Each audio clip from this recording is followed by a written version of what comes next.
This lecture will explain the 4 different types of categorical propositions, and will explain their relation to each other on something called the Boolean square of opposition.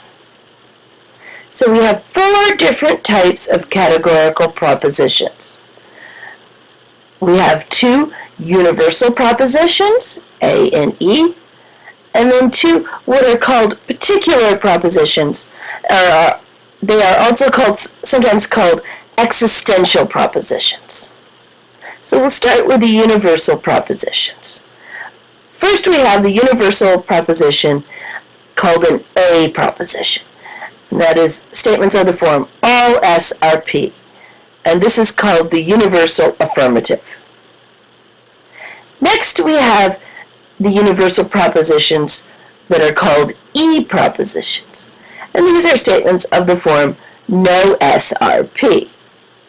And these are called the universal negative statements because they have the word no in them. So that's a negative. Then we have the particular statements. First we have the I propositions, which are statements of the form some S are P, and this is called the particular affirmative. And then O propositions, which are statements of the form some S are not P, which is the particular negative, because they have the word not in them. Here is the Boolean square of opposition. We have our universal statements at the top.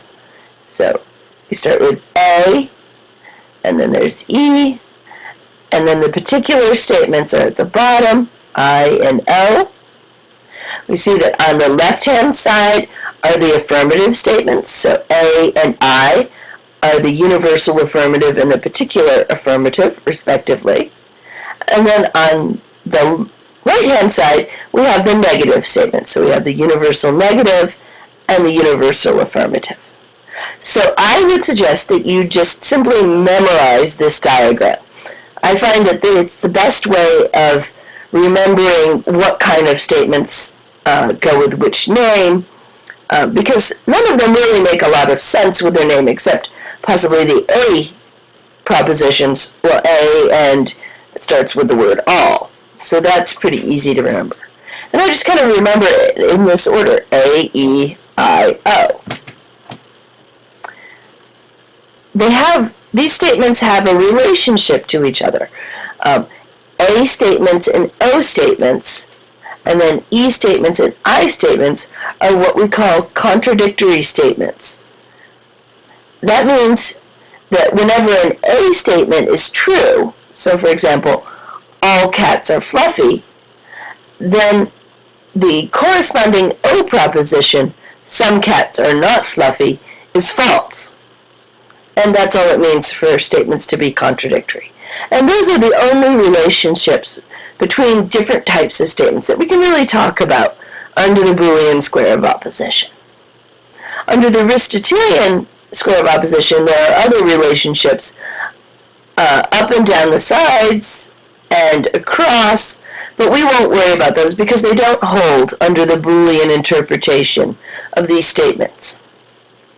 And the reason for that is because under the Aristotelian interpretation, universal statements were also thought to imply existence.